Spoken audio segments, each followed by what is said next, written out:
Have you experienced the awesome power of the Panasonic Real 3DO system? Obviously. Presenting 3DO, the most advanced home gaming system in the universe. It's time to put away your toys. 3DO from Panasonic, Gold Star, and Creative Labs. A new low price and free games. Mind-blowing graphics of Panasonic Real 3DO. 3DO.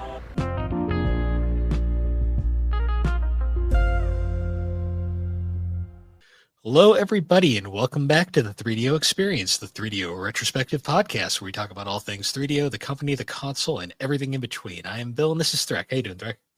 I am feeling great, Bill. How are you? My entire world's on fire right now. Other than that, though, I'm great. We have the complete opposite, where your world is on fire, and I'm like, the Vikings won. It was week 1 of the NFL season. I'm gonna recap every week. I'm sorry, guys. And the Vikings played Monday night against the Bears, and they won. They shouldn't have won because they looked like absolute ass for the first 3 quarters. But by the 4th quarter, they're like, "Oh shit, we need to play a football game." They scored 3 touchdowns, and that was the end of that. So good on them. And they played the Bears. So shout out to our buddy Eric from the Unlockables podcast. He has recently started a show about the Bears because he's a Bears fan called 9 to 5 Bears. It's on YouTube. It's on Spotify, all that good stuff. So go give that a watch or a listen. It has a really solid production value, and you get to hear him and his coworker friend whine about how bad the Bears are, which for a division rival makes me very happy.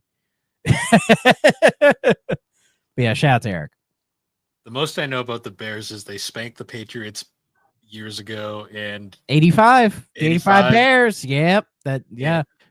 And they had the Super Bowl shuffle. Yeah. The Chicago fans cling to 1985 like a crutch. It's all they have. See, I only remember the Super Bowl shuffle because that internet hoax video got made as a parody of it years ago. Oh yeah. I remember that. That everyone thought was real, and it turned out it was all like a performance thing. Yeah. So I won't go too in depth. This is in the Vikings podcast, but I'm happy they got the win. They just they need to clean up their game, clean up their act for next week because they're playing Atlanta at home. So hopefully they can play better against Michael Penis Jr. His name is Michael Penix Jr., but of course everybody makes the obvious joke. But he was doing a press conference, and somebody, when they put the little thing up for his name, they typed it in as Michael Penis Jr.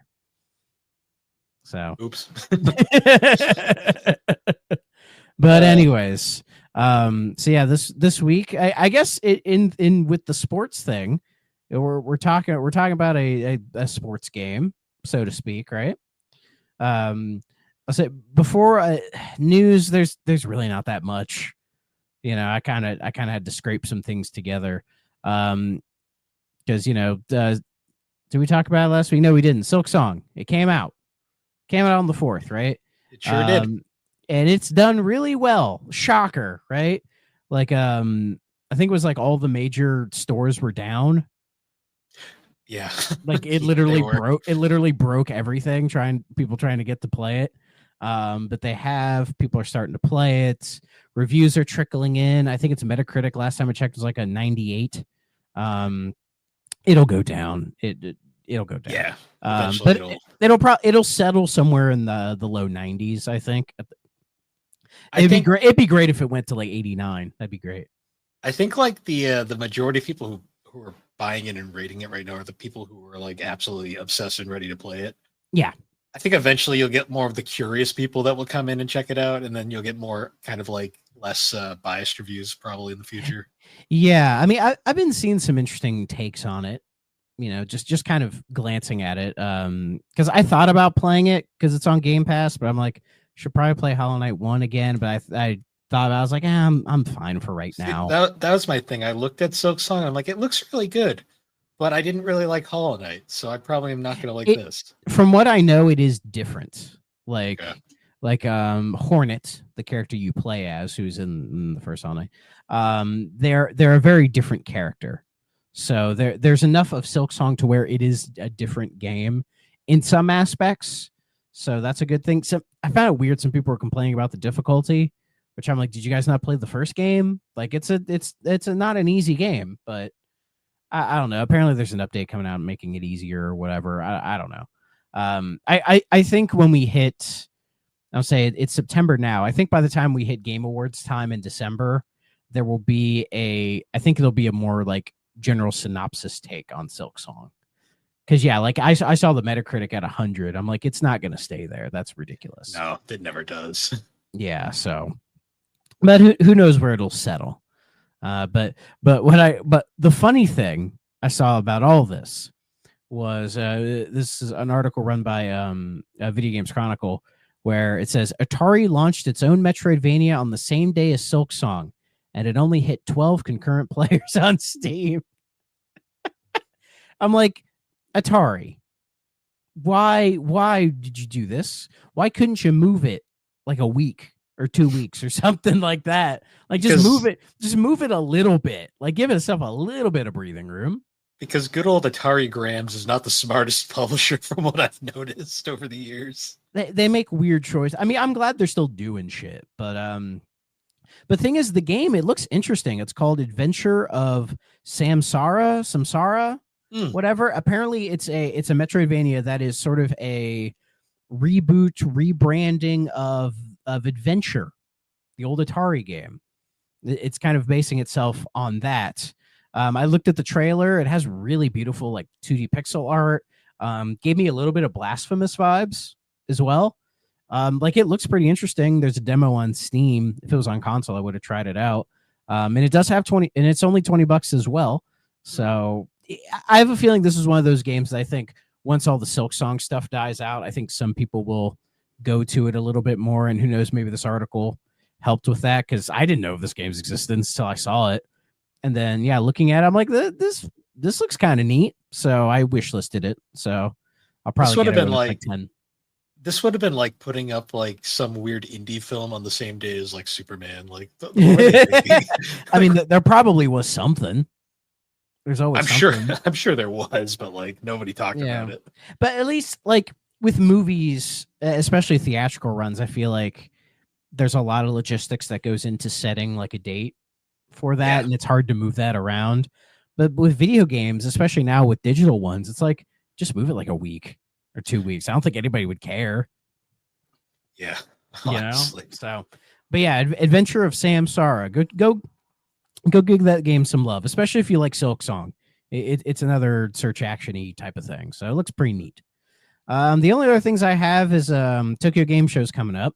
Naturally, everyone's talking about we're gonna get a direct this week. Apparently, I'll believe it when I see it. But the only things I've seen for Tokyo Game Show right now is Xbox has confirmed it'll be there. It's gonna have like the first playable version of Ninja Gaiden 4, which is pretty cool. There'll probably be some Japanesey games that gets announced like into Game Pass or whatever, right? Cool with that. But the big thing people are anticipating, so I think I'd mentioned it before, was the rumor that they're going to be unveiling Forza Horizon 6 at the Tokyo Game Show because it's going to take place in Japan. So that's what I'll be looking forward to the most, I think, because sounds good. Forza Horizon games are great. I'll take another one. Yeah, I'll take some Tokyo drifting. Their broadcast is going to be September 25th, but it'll be at 6 a.m. my time. So I'll be just climbing out of bed. I'll be at work. I'll look at it later. I'll look at it probably when I get settled into work. I'll probably take a gander at it. The only other thing I saw was Sega confirmed their appearance at the Tokyo Game Show, and they had a list of games that they were showing. They're going to be showing 8 games. 4 of them we already know. It's Sonic Racing Cross Worlds, Virtua Fighter 5 Revo, which I think Revo has like an open beta coming up, which I'm probably going to take a glance at. That Persona 5 Phantom X mobile game thing. Sure. Yeah, I know some people who really like it, but I'm like, I don't give 2 shits. Also, Persona 3 Reload is in here. And I'm like, didn't that already come out? Or is there more DLC? Maybe more Expect- DLC. Maybe portable DLC. They're finally going to give everyone Fem Pro Tag. I mean, that could be. I don't know what else they would do with 3 Reload.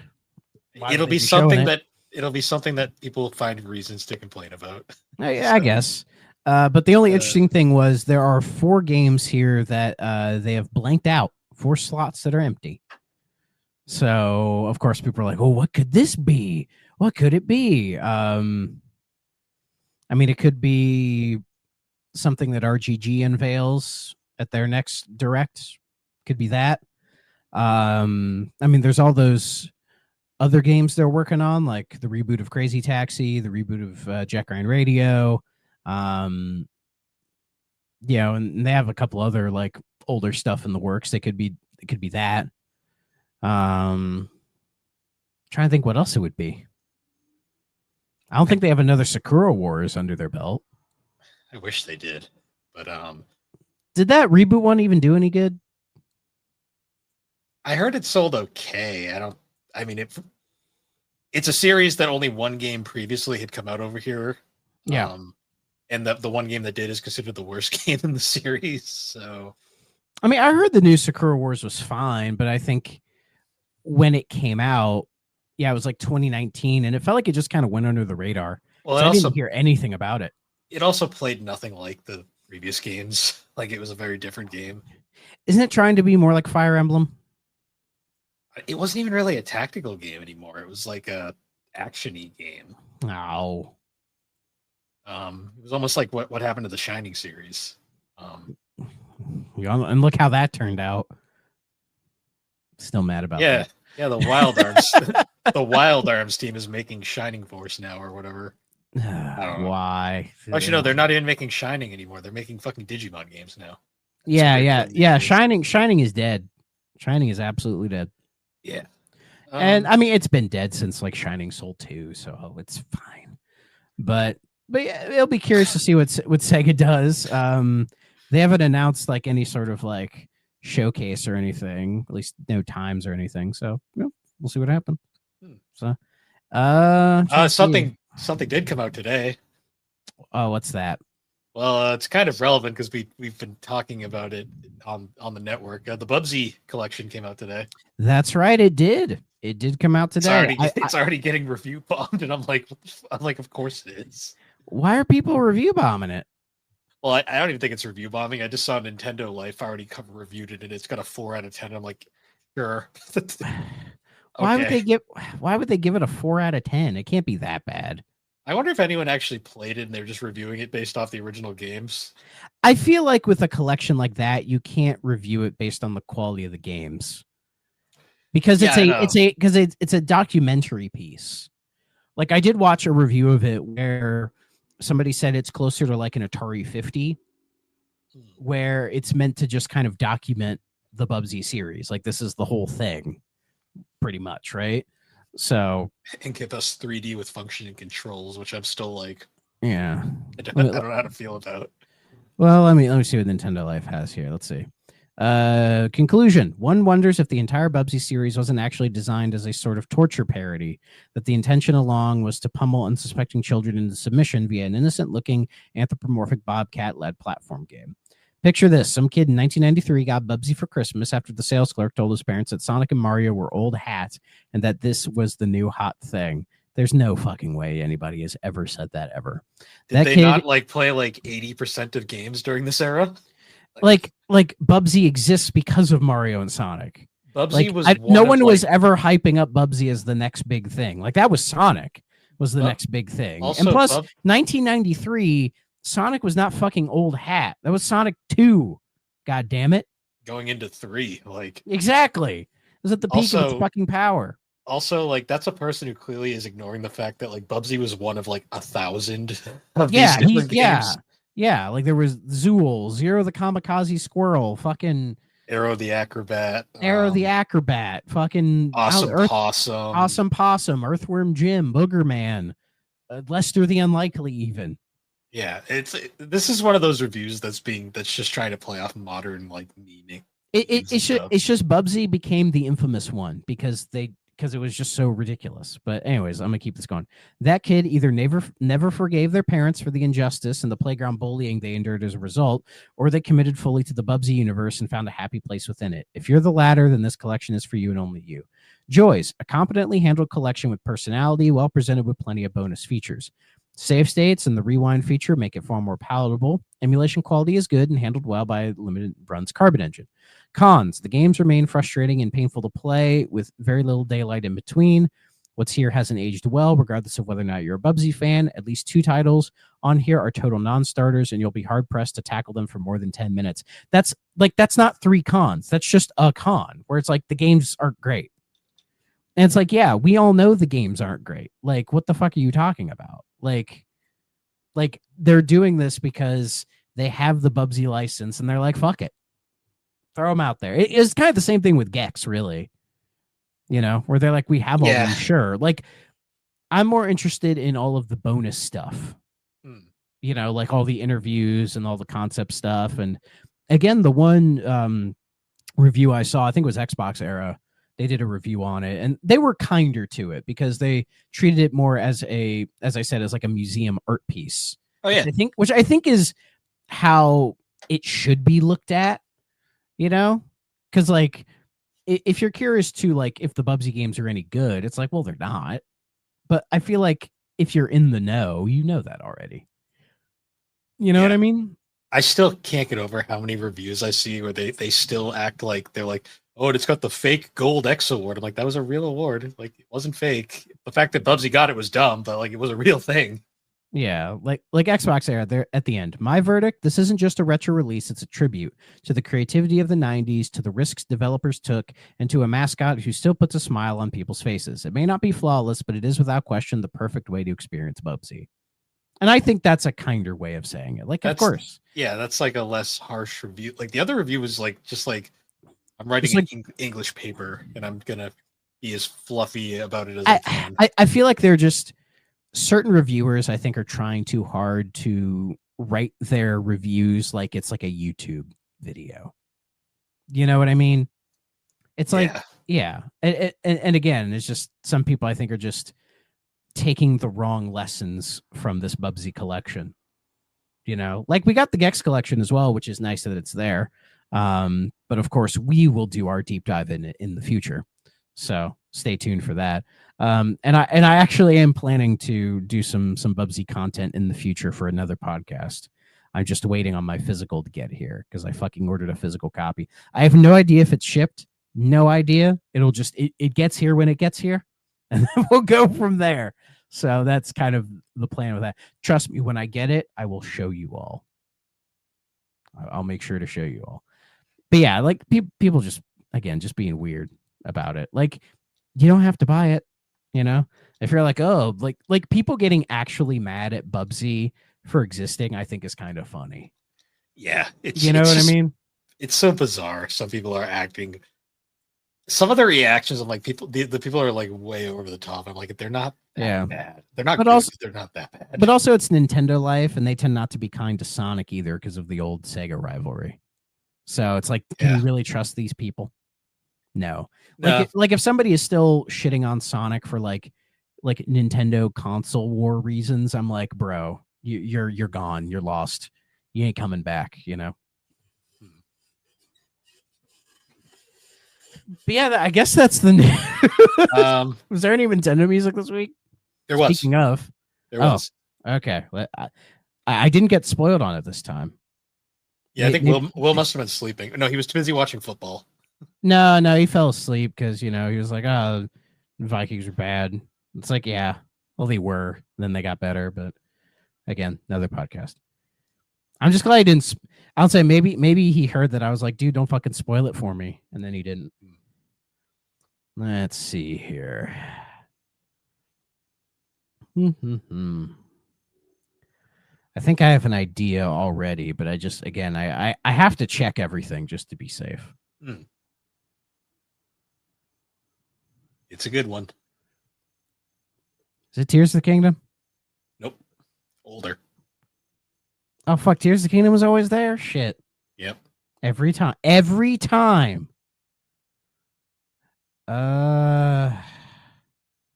No.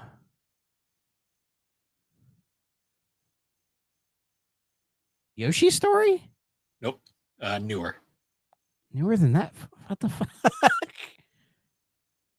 Say Wind Waker's already been there. Older.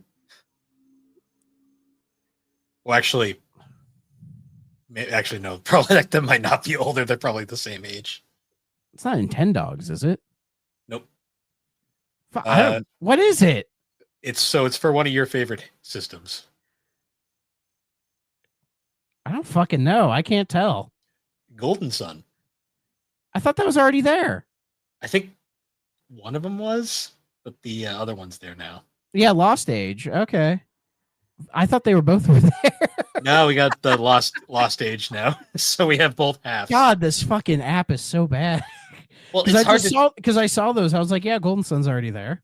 Well, that's the thing is like we've had so little in the GBA, and like I mean the 3DS finally has a shitload of stuff. I mean shitload, finger quotations, but yeah, more than it has. Yeah, there's so little stuff in GBA, GameCube, and DS that like you don't even notice when they add something because you're just like that was always there, right? Yeah, that's the problem. I say this every time where it's like every time they add something, it's just like, oh, that was already there, right? Yeah. So it's still crazy to me. The most by a mile is the fucking NES, and it's because they just threw in all the black box. Yeah, because they dumped their sound effect packs. Yeah, they're like, oh shit, Clue Clue Land. Oh shit, my volume is off. I always turn that off.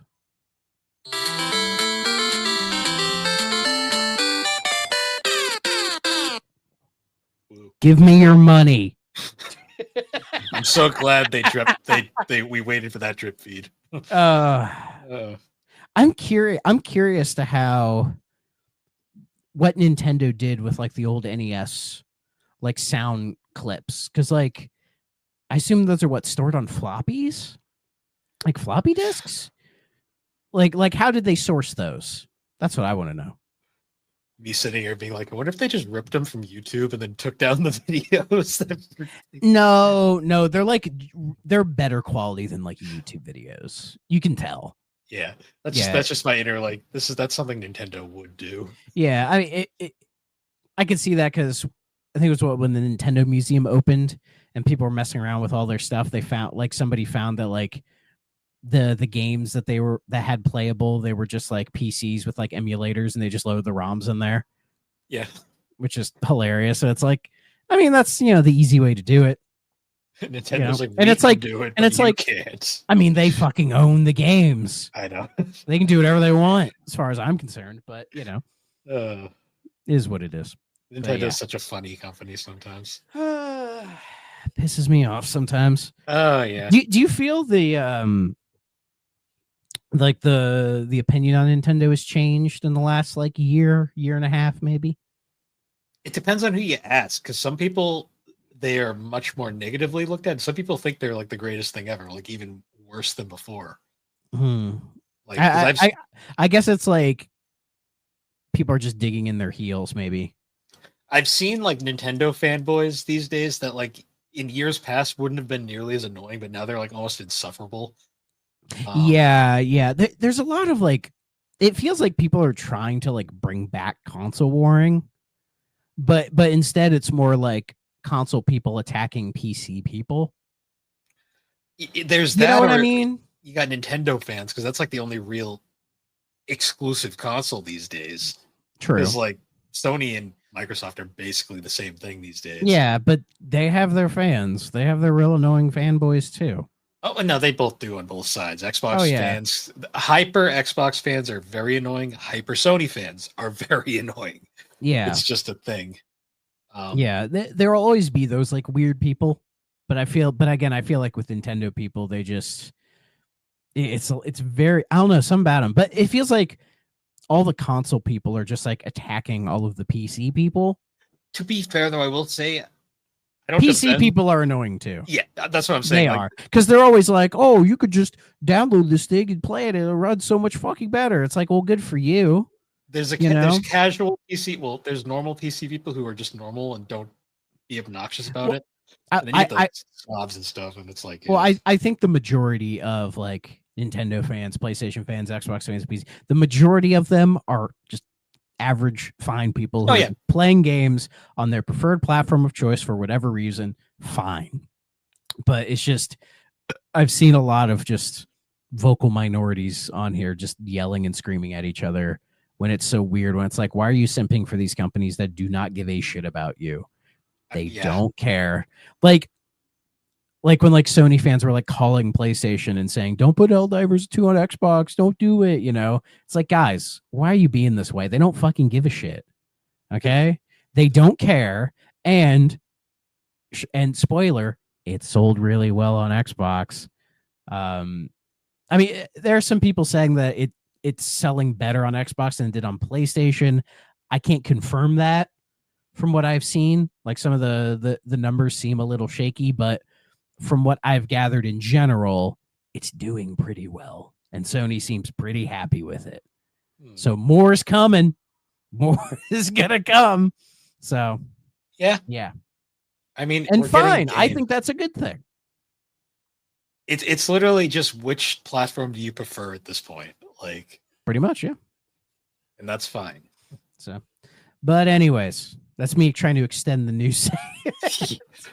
But anyways, let's get to the game this week. Is this our first Japan only game? I feel like it's not. Second, we did the Sailor Moon game. Oh, that's right. Yeah. Weirdly, a fighting game, and now we're going into a wrestling game. We were talking about. Let me see if I can get the name right. Royal Pro Wrestling Joku Live. I think I said that right. It was released on the Panasonic 3DO exclusively in Japan in 1996. Developed and published by everybody's favorite, Natsume. So here's where I gotta get a little nerdy about Natsume. Natsume is one of the most confusing fucking company. They're up there with Atari in terms of just how fucking confusing they are. Their history is. There's two Natsumes right now. There's the Natsume we all know and love that publishes Harvest Moon. That spawned from this Natsume. So what happened was it was like sort of an Atari situation where they split in half. The American publishing arm of Natsume is now the current Natsume that we see on game boxes all the time. The original Japanese developer, Natsume, they are now known as Natsume Atari. No relation to that Atari. It's a completely different Atari. It's bizarre. It is a weird thing because I saw this report about Natsume Atari releasing a new game. I'm like, Natsume Atari, when did this happen? I'm like, oh, it's a different company, but it's the same company. So Natsume Atari is like the old Natsume. Yes, because they're basically what happened was they had a US publishing arm, which spun off on its own and just uses the Natsume name now for all their publishing, essentially. Okay.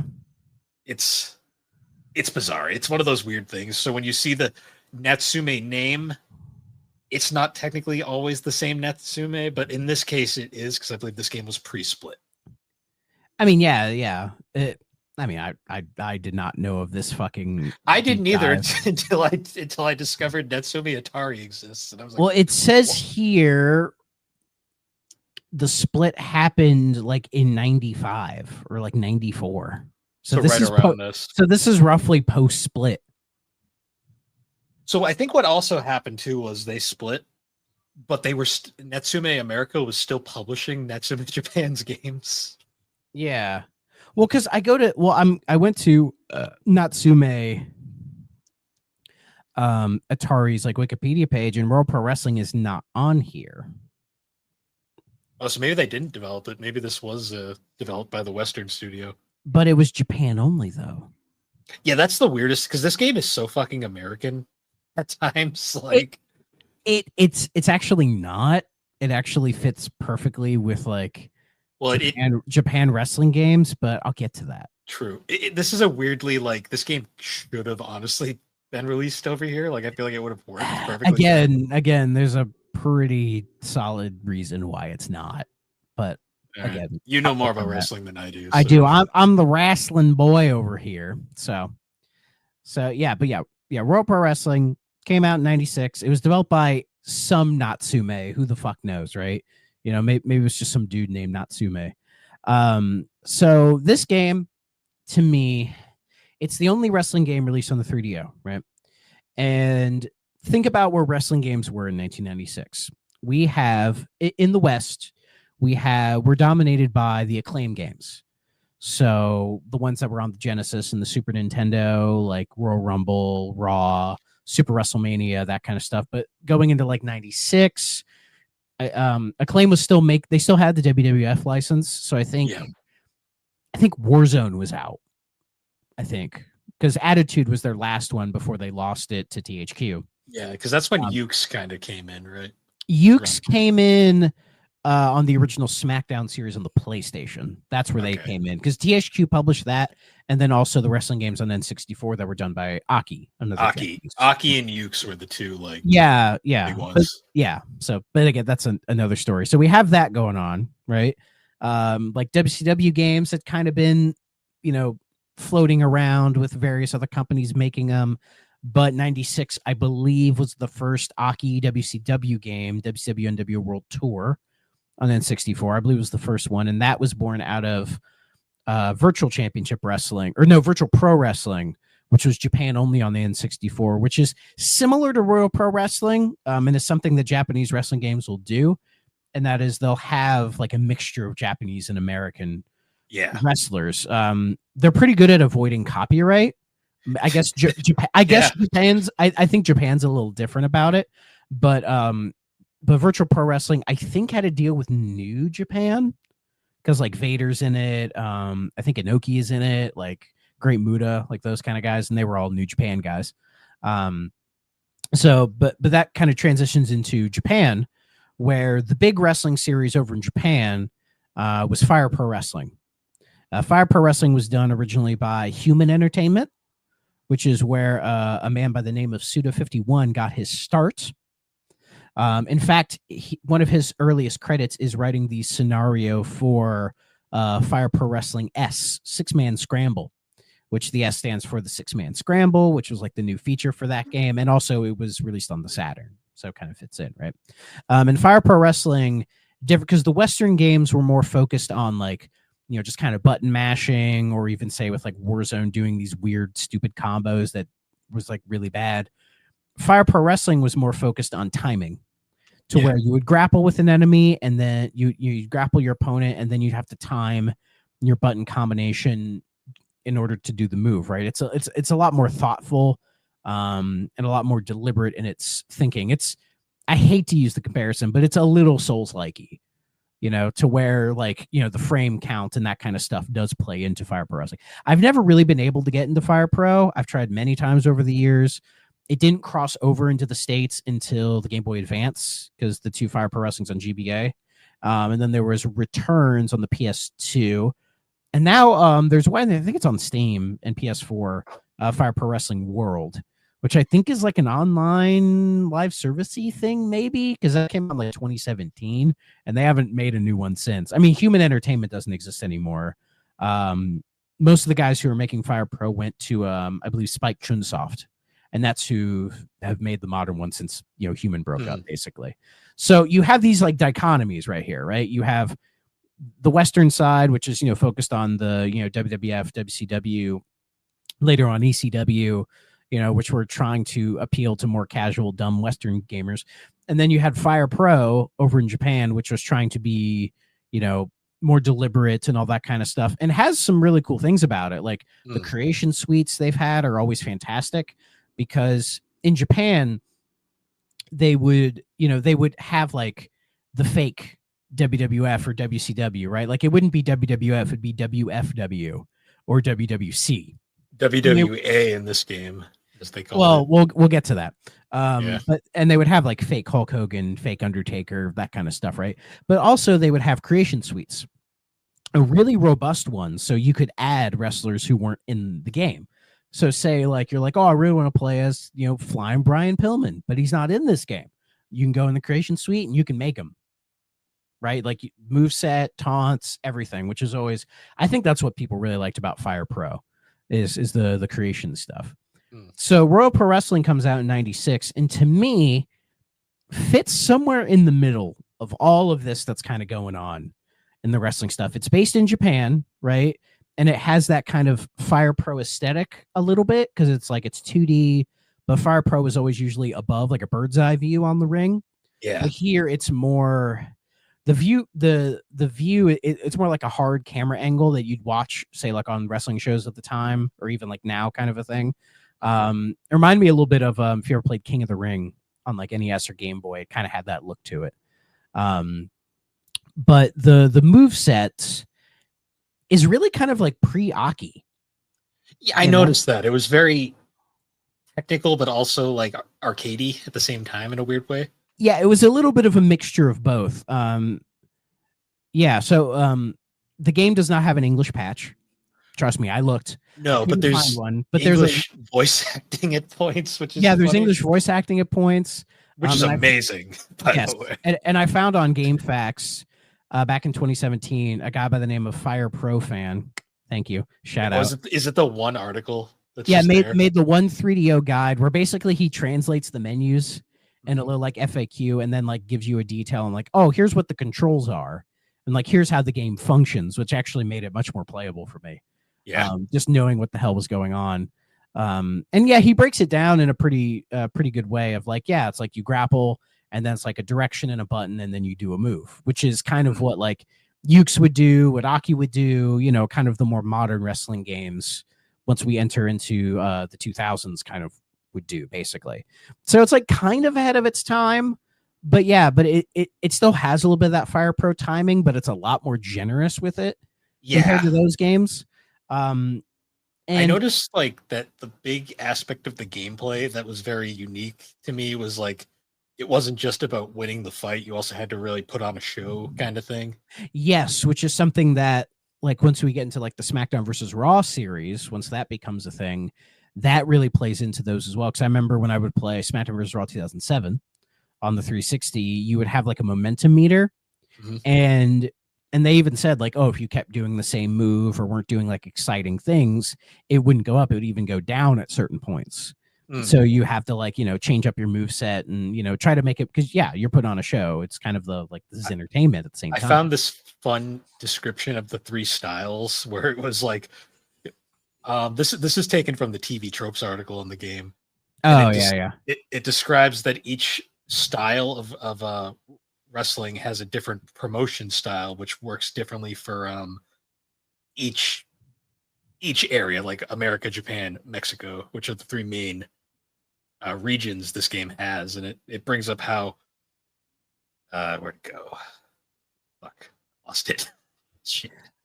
Well, while you're doing that, I'll say yeah, like it does, yeah, like the main ones are the United States, Japan, and Mexico, which has always been like kind of the three main hubs for pro wrestling kind of around the world, really. So like for the American one, it's WWA, which is a kind of a weird mishmash of WWF and WCW. Yes. So and it has more of that kind of style of wrestling. Like if any of you have watched like Hulk Hogan or Ric Flair or whatever, you know what you're expecting, right? And then the second one was JAW, which is based on, you know, Japanese wrestling, which at the time the two big promotions were All Japan and New Japan. I can't remember if All Japan still exists now or if they're just kind of a shell of their former self. Because I believe All Japan was headed by Giant Baba, who in this game, he's here, but under a different name. We'll get to the names. We'll get to the names. I found a list. It's great. Yeah. It was Giant Baba who founded All Japan. And then New Japan was founded by Antonio Inoki. But New Japan has kind of become like the forebearer of Japanese wrestling nowadays. Like if you've ever watched any Japanese wrestling, there's a good chance it was New Japan, you know. Go watch some Wrestle Kingdoms. Your mind will get blown.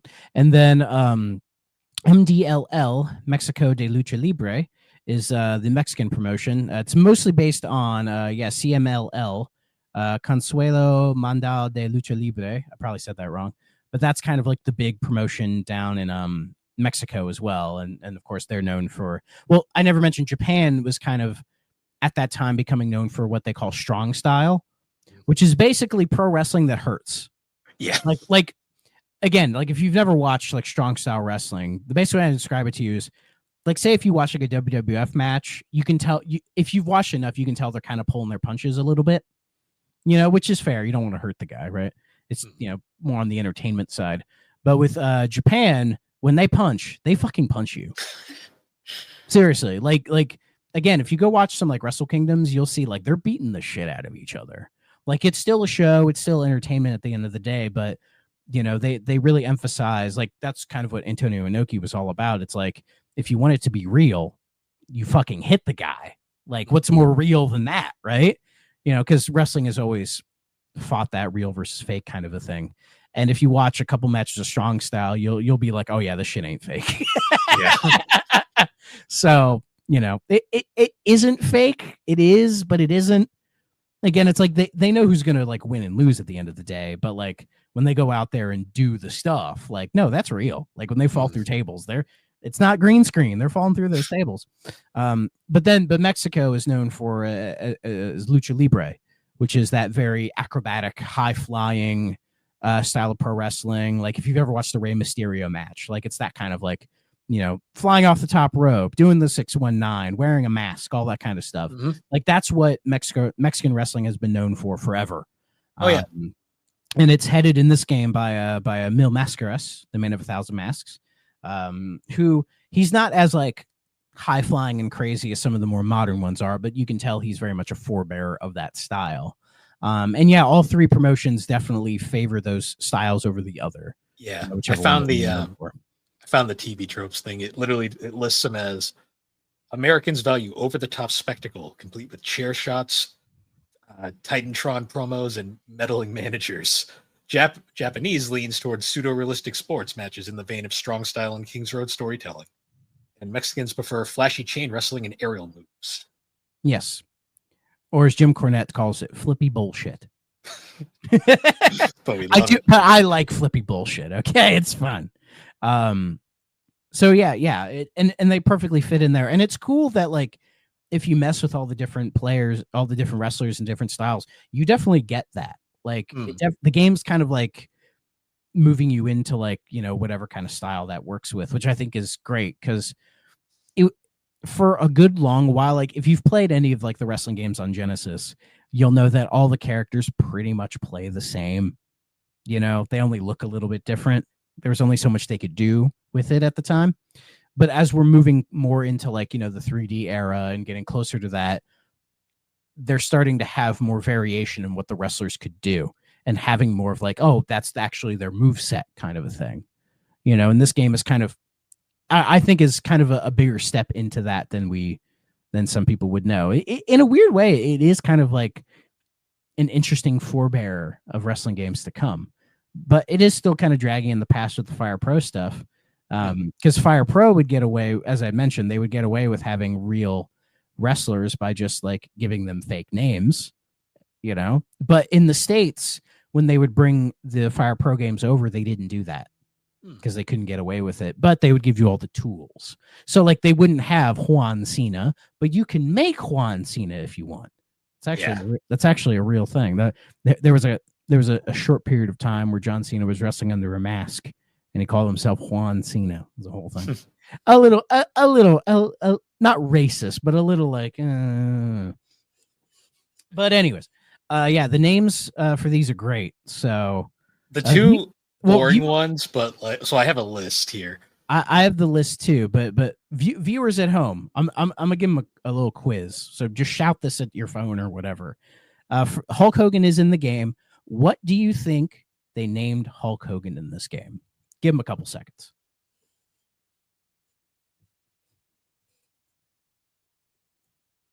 All right.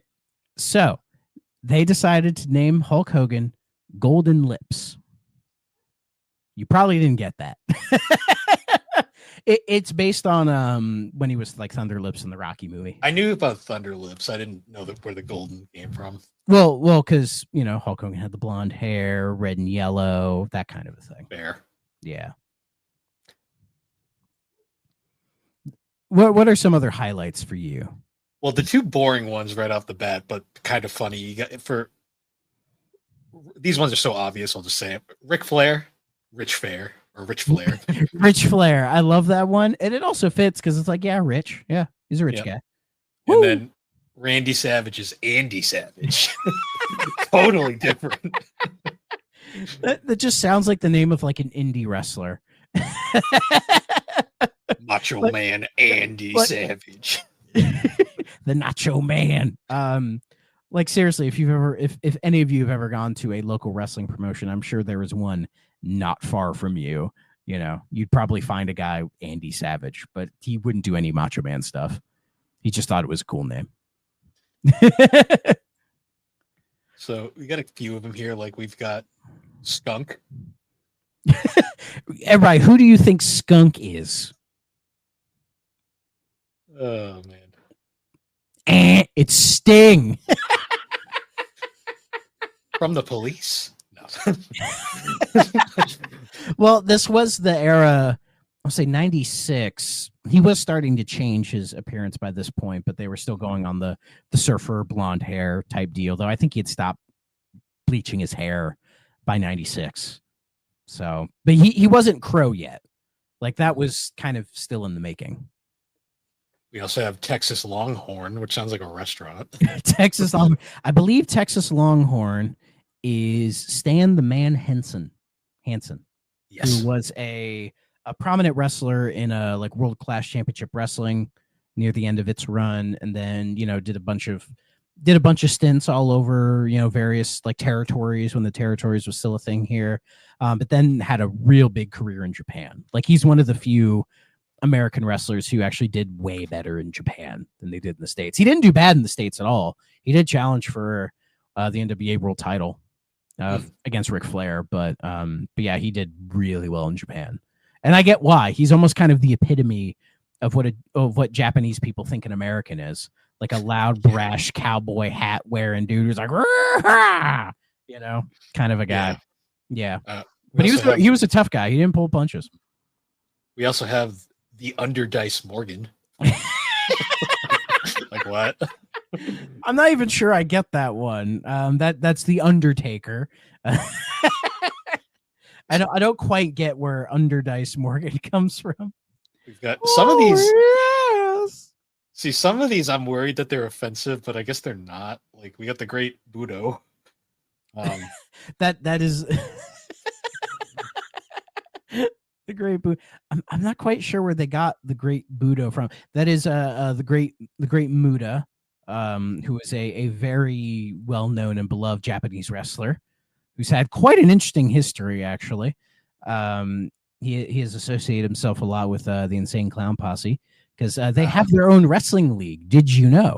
Juggalo Championship Wrestling. It is a real thing. And ICP have done runs in WWF, WCW, ECW, Ring of Honor, and TNA. They've been in all of them. Nice. For varying stints. And yeah, they're genuine fans. They do care. But again, it's a whole thing. But Budo is a Japanese term meaning the way of the warrior, according to Google AI. So who knows how accurate that is. That one is too bad. But yeah, the Great Muda, he's an icon. Legend. This one's my favorite because it's so fucking stupid. Rhino Warriors. Which Rhino Warriors? Where's that one? Road Warriors. It's like, how do we change road? Rhino. I didn't know they changed it to the Rhino Warriors because there's Mike and Johnny. Not as opposed to Hawk and Animal. Yeah. Oh, the Road Warriors. Big Bang Bull Power. Big Bang Bull Power. Vader. Yeah. Big Van. It's probably a play on Big Van Vader. But he had a lot like Big Van Vader, the man they call Vader, all that kind of stuff. He's another guy. It's interesting. Well, I think they have him in the American section because I think he was in WWF at the time. Yeah, that 96 run was rough for him. But he's another guy who did really well in Japan. Like very, very well. Yeah. But also a former WCW heavyweight champion. So it's not like he did bad over here. In fact, I think Vince wanted to put the belt on him in WWF, but Shawn Michaels didn't like him. So he kind of sabotaged their SummerSlam 96 main event, which is kind of why Vader never really made it far in WWF. But that we're not getting into that. Yeah. No, I can if you want me to.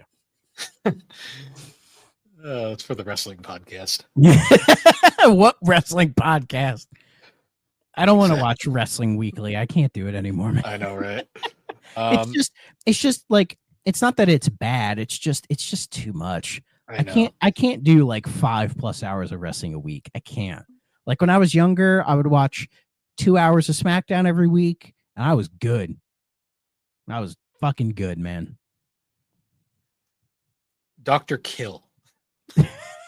Dr. Death, Steve Williams, JR's favorite wrestler. Another guy who was who did very well for himself in Japan. I think the rumor was he was going to have a run with Steve Austin for the WWF title. If you remember, in the late 90s, they did this thing called the Brawl for All, a complete fucking shit show. I'm not getting into that, but it's a rumor that that whole thing was created for so that Steve Williams could get a big push and then challenge Austin for the belt, and they'd have a bit of a run. But you know, but yeah, he was another guy. He was good, but again, it's one of those, like, you know, bigger in Japan kind of guys. Yeah. Yeah. Any of these other ones stick out? I mean, I can go through all of the. Well, there's for Yokozuna, they have Oyakata the Kokina. Yeah. I'm not sure. I know that the term Yokozuna refers to, like, when you're at the top of sumo wrestling, like that's like a title that you get. So that's where they got Yokozuna from. So I don't know where they got that from. Let's see what else we have. Kong the Gordish, which is that's a Bruiser Brody. Now, like, he was actually originally tag team partners with Stan Henson. They kind of had a team going. And yeah, it's kind of a mixture of, like, his real name Frank Goodish, and then originally he was King Kong Brody, but then became Bruiser Brody. So another whole thing. Big Kiba. Big Kiba, I believe, is Giant Baba. Yep.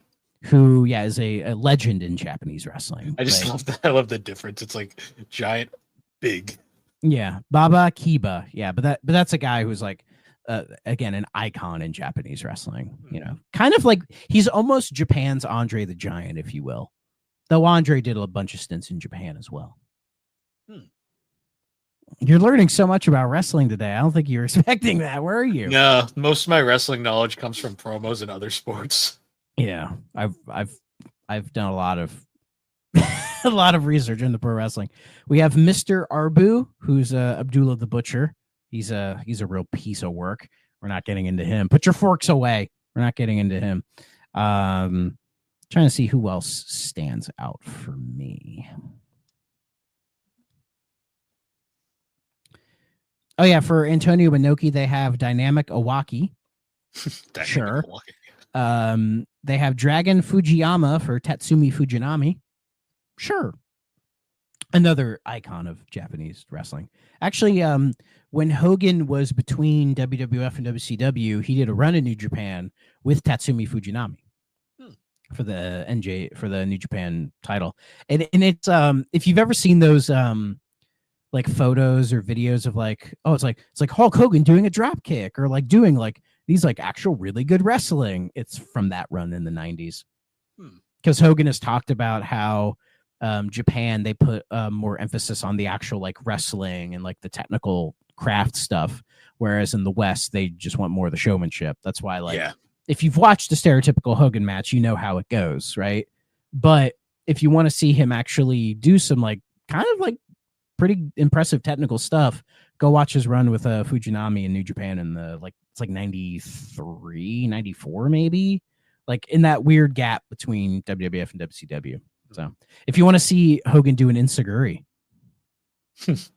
which is the move where when you try to kick a guy and then he's holding your foot, and then you take your other foot and swing it right into his face. Oh, yeah, it's called an enziguri. Bet you didn't know that. No. Oh, Jesus Christ. And then I'm not super knowledgeable about Mexican wrestling. I do know the Great Sasuke. I do know that name. Tiger Mask. Tiger Mask is great. Black Tiger Mask. Oh, I don't know about saying that one. Well, It's Spanish for black. I know. You I know. the word, but I ain't saying it. It's more the YouTube filter. I'm like, I don't know about that one. I wasn't gonna say it anyways. Yeah. I and guess then- I looked out. I was like, oh. Yeah, and then Kaiser Yamada is a Jushin Thunder Liger. It's interesting. Some of these mask wrestlers, like Tiger Mask and Jushin Thunder Liger, are Japanese wrestlers. Oh yeah, but they're in the Mexican portion, which is interesting. Dynamite Kid, Kid the Wolf. He's a character. I won't go into that. And then Mil Mascaras is Alan El Masacadlo, I think. So yeah, some silly fun names, but again, it's to avoid copyright, so they don't have to pay any of these people money. I like how some of them are like over the top, and then others they're like are just kind of like it's just a play on like their actual name. Yeah. And then some you get like the Under Ice Morgan, and it's like this is great. So as far as like modes in this game are concerned, there's really not that much. There's the World Championship, which is like the closest thing to like a story mode, basically, where you pick which promotion you want to go to, and then you challenge that promotion's title, the world title, and you go through a series of matches, and then like the promoter grades your matches and how good they are so that you can keep advancing. It reminds me a little bit of the story mode in Legends of Wrestling 2, which was also a similar thing where you'd go to like, you pick your wrestler, you'd pick the territory you wanted to go to, and you would start out like doing matches with enhancement talent. And then, you'd have to fill like an excitement bar in the middle of the screen for things like, varied moves, using chairs, getting the crowd hyped, finishers, that kind of thing. And when you got it full enough, you would then move into the next stage. It's like you're first working with like, jobbers, then you're working with like named wrestlers. And then the last one is you're doing like specialty matches to then challenge for the title. So it has a similar setup to that, basically, which again, kind of forward thinking for its time, and then there's just a tournament. It's a tournament. Yeah. And then your exhibition matches, which there's not a lot of matches in this. You can do singles, you can do tags. I think that's about it. I'm trying to remember. I don't think it wasn't super varied, but for what I played, I was like, this is all solid enough. Yeah, like it doesn't have like, there's no cage match, there's no ladder match, there's no like triple threats. Yeah, I don't think, there's not even like a triple threat or a fatal four-way kind of a thing. Like wrestling games later on would get a lot better with the modes where you could do all the kinds of crazy gimmick matches. Oh, yeah. But a lot of early wrestling games did not focus on that at all. Like I remember Royal Rumble on Genesis and Super Nintendo, its big mode was adding the Royal Rumble. Yeah. Like that was its big thing. And there's not even a battle royal in this mode either, which is a shame. That would have been kind of cool. But it's and there's a tutorial where Big Kiba, I'm just gonna say Giant Baba, where Giant Baba teaches you how to play the game, which would be great if I knew how to speak Japanese or even read Japanese. Yeah. I wonder how Dre would handle this game if he could read it. So I have to ask, did you try the Capcom controller? Oh wait, no, you were playing PC. What am I saying? No, I didn't. I was like, wait a minute. I could not. I wish. I can't remember if this game's expensive or not on eBay. That's a good question, actually. I didn't even think to look. Yeah. I didn't bother looking because I knew even if I ordered it, it wouldn't have got here in time anyway. Let's see here. Well, oh, fuck me. Oh, what? Oh, it's bad. I just got wrestling trunks. What the fuck? Yeah, put those on. Specify the 3D. Oh. Yeah, there's not a single copy that's less than $120. No, thank you. Yes. So Emulation Station. My guess is this probably was a game that was like made in limited quantities and sold in even less quantities, Yeah. The mid 90s was kind of a down point for wrestling in general, because you had like the golden age that started with like Hogan in the mid 80s, and that went to about the early 90s, and then in the early to mid 90s was like the beginning of like the new generation era with like Bret Hart and Shawn Michaels, but that was also like the steroid trial. You know, where it was found out that like, you know, wrestlers were, you know, taking a lot of steroids in the 80s. You know, shocker. I know it sounds silly now, but back then it was like a whole scandal. Like Vince McMahon had to like testify in front of the federal government about it. You know, it was a whole thing, and I think it really soured people on wrestling. You know, and around this time you see guys like Hogan and some of like, you know, the more muscle bound guys slim down because it was obvious that they weren't on steroids. There's that famous Arsenio Hall interview with Hogan where he talks about, he's like, I'm not a steroid user, I don't use steroids, but then he talks about how he used steroids like 3 times.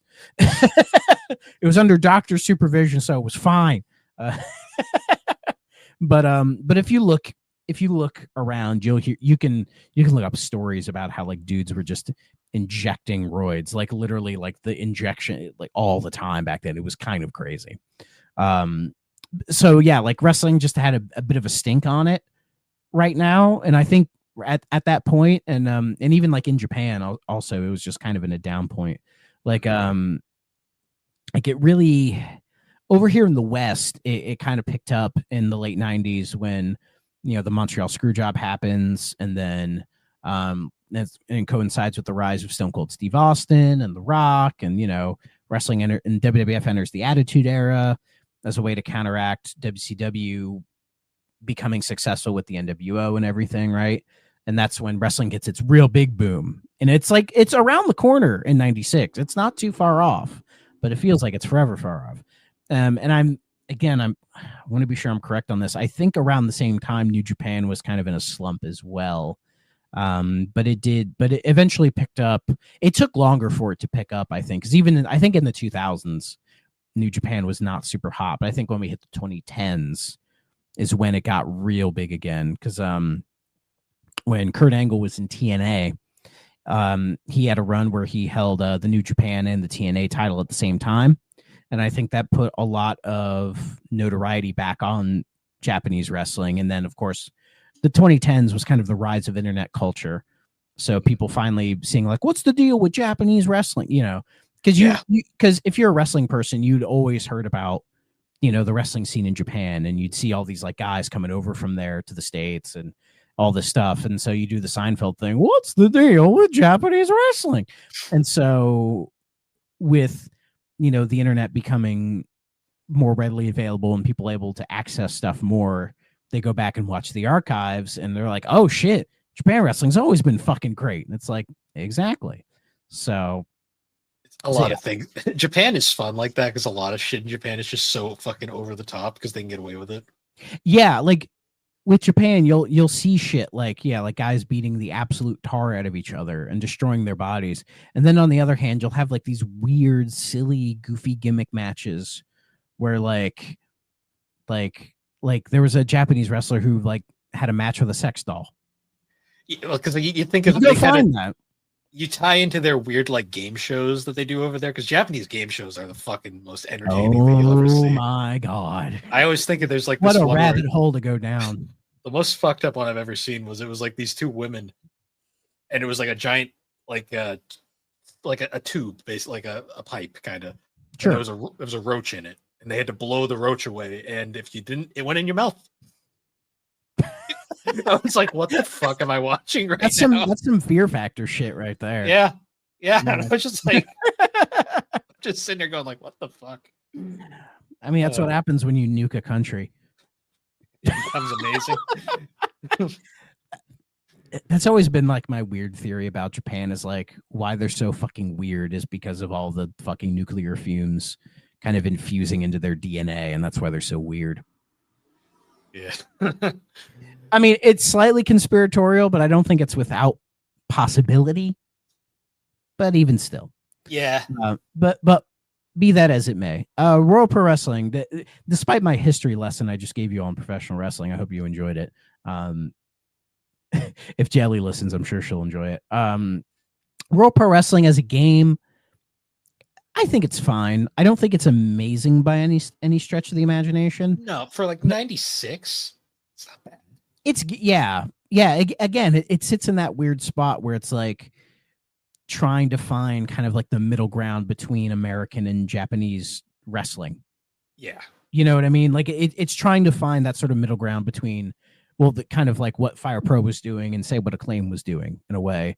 But I think Aki did that better. Yeah. Because they made it like, the 3D graphics, they were able to bring it over to the West and use like Western promotions to kind of promote that. And that's why those games are still so beloved to this day. Yeah. It's kind of like when it comes to wrestling games, I know people generally like there's the Aki and Ukes era, and then there's everything before.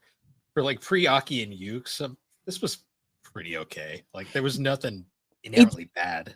I would say it's one of the. I would argue like pre-Aki, it's one of the better ones as far as like control wise, because a lot of American wrestling games pre-Aki were just dog shit. They were just really bad. But I think, in a way, I sympathize because you look at something like professional wrestling and you're like, how do you incorporate that into like an 8-bit Nintendo game? Right? Like that's difficult. And if you've played the 4 NES WWF games, they're all different. They're all very different from each other and varying degrees of suck. But you have like, I think it was Tecmo. Tecmo had some wrestling games out at the time, and those are actually not too bad. Fighting adjacent games were very hard to get right in the 8-bit era. Yeah. Wrestling games, like at that time, I think people were viewing them more as like fighting games, or trying to like. I've always viewed them as like fighting adjacent. Yeah. Like I wouldn't put like SmackDown versus Raw next to Street Fighter. You know what I mean? Like there are similarities, but they operate very differently. Yeah, conceptually they're similar, but from an actual technical standpoint, they're different as can be. And I think a lot of early Japanese wrestling games viewed it more as like fighting games. That's why you have, weirdly enough, I think one of the better wrestling games from that era, Saturday Night Slam Masters, which treats it like a fighting game with a little bit of grappling. Right? Yeah. And it's great. It's fucking great. That's the Midway one, right? Capcom. That's right. The one you're thinking of is WrestleMania, the arcade game, which was done by the Mortal Kombat team. And it's essentially, it's just Mortal Kombat, but wrestling.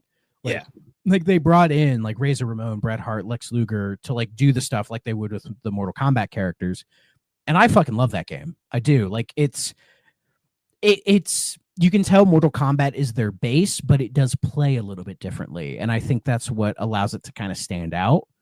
And that's why I've always viewed that game as a bit of an underrated gem in the world of wrestling games. It did get a sequel called WWF In Your House, which kind of blows. Shit.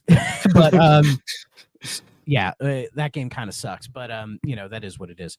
So yeah, it was just kind of a weird time for it. And I think overall, I just think World Pro Wrestling actually does a fairly good job with what it is. It's not the most in-depth wrestling game I've ever played.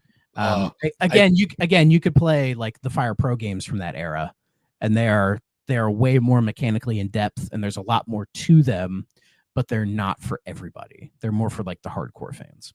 I just realized I do own one wrestling game. What is it? WWF Betrayal on the Game Boy. Oh, on the color? Oh, that game is gross. The beat 'em up that clearly runs off the Shantae engine. Yeah, that's a gross one. It's kind of amazing at the same time, though. You're True. like, God damn. Yeah. I mean, I could do a whole thing about like the history of wrestling video games, but we're just not here thinking for about that. it. I'm like, I do own that. Yeah. But I will say, Aki did eventually go on to make the Def Jam games. So Vendetta and Fight for New York, the beloved ones, were made by Aki. So because EA, well, the whole story with that is EA eventually got the WCW license after THQ dropped it in favor of WWF because the tides of the ratings were changing. So THQ went, we're gonna go with the guys who are gonna win, and then EA picked up WCW, and then they made Mayhem. I think Mayhem was the one. Goldberg's eating the logo on the cover, and then which was meh, and then Backstage Assault, which was bad. But I'm pretty sure EA made those in house, but they were able to get Aki after Aki was kind of ousted from the wrestling games in favor of Ukes. Yeah. I think it's because the SmackDown games were selling a lot better. I mean, they were on PlayStation, so they Yeah. were selling a lot better, and so they were like, "Oh, we're gonna make this." Well, that's the thing. They never left PS2, but they kind of favored them, and then Aki left, and EA picked them up to make. Well, there was originally going to be a sequel to WWF No Mercy called WWF Backlash in 2002, but that got canceled because it was like it's 2002. Everyone's on the GameCube now, and so Aki went to EA, and then they were going to make a WCW game for like PS2 or whatever. I think there was like a PS2 version of Mayhem in the works. But when WCW went under, that was that. And so EA is like, well, we still want to make a wrestling game. Who should we call? We'll call Def Jam. Island Records. Yes. I don't think they were Island. I Oh, don't no, think no, it wasn't Def. It wasn't Interscope, Def Jam I believe. Island. Well, I think Def Jam was still their own label at that point. Yeah, I think Interscope was part of it. They had a lot of those artists at the time. But I'm pretty sure it was all just. I think Def Jam was still independent at that point. I don't think they were Maybe. acquired by Interscope yet. Maybe. But yeah, but it was only the first two, and then Aki kind of rebranded themselves as Sin Sophia and make weird waifu dressing games on Switch now. Hell yeah. Sure. They're only going up. Yeah. I mean, it's all right. Ukes was the last thing Ukes did, I think, was making like an Earth Defense Force game. So No. Ukes is still doing shit. are they back on wrestling? Well, because they were doing the SmackDown series, and then they made like separate series for Xbox and GameCube, but then they put SmackDown versus Raw together, and then that's kind of what morphed into like the WWE 2K series that we know of now. It's a whole thing. I know Ukes got because when when THQ went out of business, 2K acquired the WWE license, and so like for a while they were doing like WWE 12 and WWE 13. You know, it's just like this is stupid. And then 2K14 was when they rebranded them to WWE 2K14. Yeah. And then they made all them up to 2K19 until oh fuck, who's the main 2K developer? Visual Concepts. Visual Concepts basically took over for them. And oh, is it a rough transition? Yeah, I'm told it's a lot better now. It is, The but that newer first ones are game fine. is so 20 was interesting. dog shit. 20 was so bad they took a year off, and I heard 22 is a lot better. Maybe I should buy that on sale and mess around with it. 20 is hilarious just for the graphical errors. Like what? Looking at compilations, it's like, oh my god. It's pretty fun, yeah.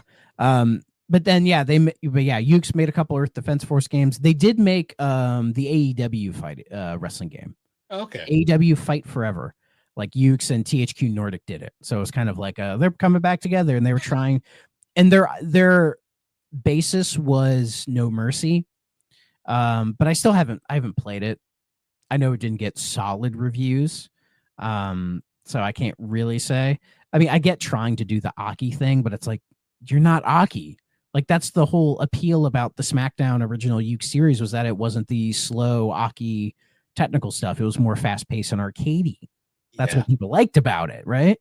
So them trying to do that is kind of weird, but I've heard talks of them doing another AEW game, but I'm not sure about that. But since then, they did another Earth Defense Force, and they're working on a Double Dragon Revive coming out this year.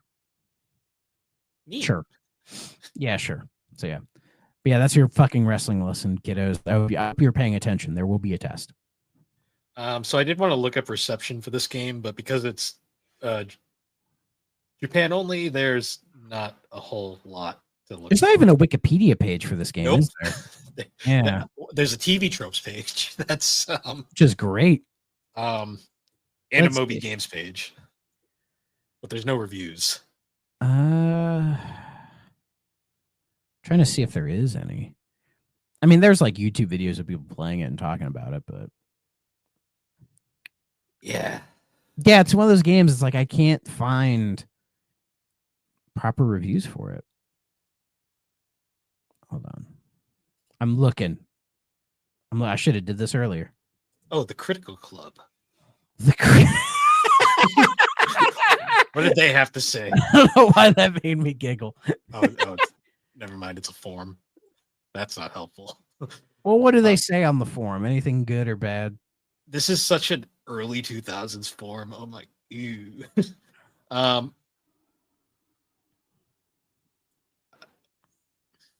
Okay, this is just talking about wrestling games in general, and someone happened to mention it at one point. Okay. So it's not very helpful. Okay. Even on backlogged, there's no reviews. There's one rating, and it's a 2.5 star. Ooh, lunatic obscurity. What is this? Now that's obscure. That's a lot of words.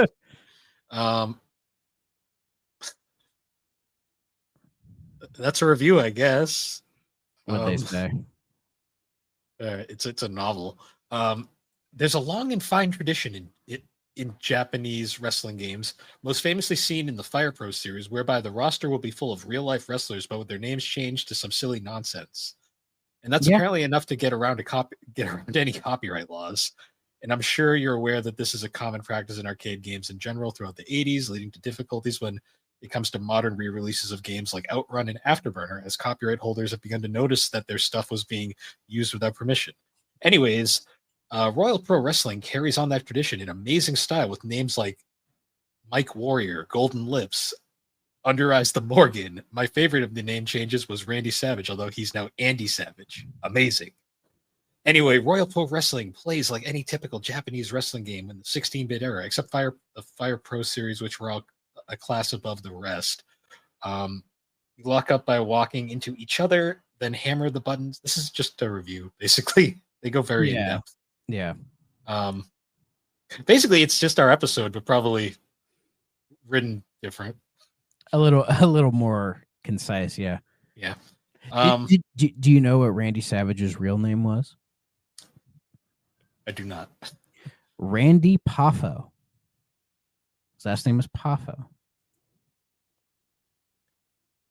Doesn't roll off the tongue the same way Randy Savage does. No. And he actually was a baseball player in his day. Actually, Was he?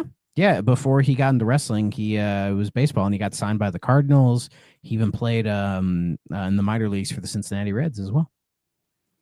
So, but due to injuries, that's why he abandoned his baseball career for wrestling. Which his dad, Angelo Poffo, trained him and was a big time wrestler in his day.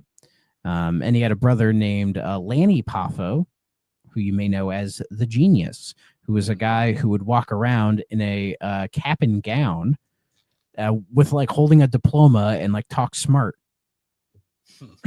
Fucking wrestling, dude. It's entertainment for a reason. Oh, it's great. Makes me happy. So, must play okay, stay away. I can't say stay away. I was going to say this is a very solid okay. Yeah. I quite enjoyed it. It's must play, I think, is pushing it. See, the reason I can't say it's a must play is because if we're going by like playing this legitimately, it's not easy. No. You got to import it over, and even like emulating, it's still not super accessible because if you can't read Japanese, you're gonna have to work around the menus a little bit. Yeah, you're gonna have to pull up that guide I found on GameFAQs, which will get you through everything. But yeah, like I would say like if you're a real big wrestling fan and like to dig into like obscure wrestling games, it's an absolute must play. But for most people, it's okay. You know, if you're curious to it, go ahead and give it a try. It's not a miserable experience at all. I even had a little bit of fun with it. So much fun, my voice almost died. Yeah, like I liked it for what it was. I'm sure when we do our eventual updated ranking, I'll probably fight for this to be decently higher than you'd probably expect. But I can't say must play because it's not up there. No, it's too inaccessible, and there's just better games on the system. But it is not a bad game by any means. If it had the Mick Foley, Terry Funk death matches in Japan that were happening or a little bit prior to this, if that was an option, it would be an absolute must play. If I could, blow up the ring and have like barbed wire ropes on fire, now we're fucking talking, dude. Oh man. But yeah. So that was Royal Pro Wrestling. Next week brother. Next week we are going to be going back to a more interesting title for the system. We're going to be talking about Neurodancer. Journey into the Neuro Net. We'll see how that goes. It's a bit of a spiritual successor to a previous episode, but you'll know that you'll know that when we get there. You'll know. But yeah, look forward to that. I guess before I do the sign out, any updates on Rec Ops or? I have started Call of Duty 2 Big Red 1. A couple missions in, so hopefully I will get that game knocked out sometime next week, so I can get the episode out. Hopefully soonish. I'm gonna give myself 2 weeks. Hopefully the episode will be out in 2 weeks. Nice. As long as I'm not stupid. And before we sign out, obviously shout out to the Superpod Network. Wanted to just bring up the Bubsy blog should be coming out eventually once everyone finishes writing it. Have you? I have actually. Okay. Have you played the game for this month yet? No. The way this month's going, I don't see it happening. Oh, you can knock it out in like 20 minutes, dude. I'll see. This month is already a disaster, so we're gonna see all how I'm this asking goes. you, pop it on, play it for like 15 minutes. That's really all you need. 15 minutes, and you've seen the game. Maybe I'll find it at Retro World this week, and if I see a copy, Hey, I'll pick it up. there you go. There you go. That'd be cool. I'd also like to shout out next month we're doing the horror game Halloween themed blogs again. October. So look forward to those in the future. I'm not going to spoil who's playing what, but look out for that in the future. Aaron's playing Clock Tower 2, his favorite game ever. Hooray! What? I didn't touch the armor and now my game's dead? Drat.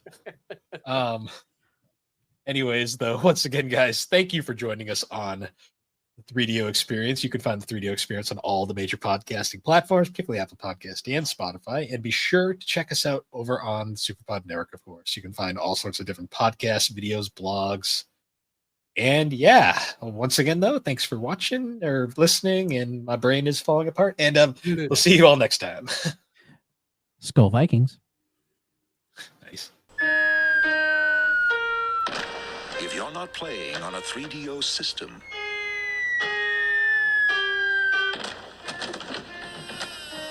what are you playing with?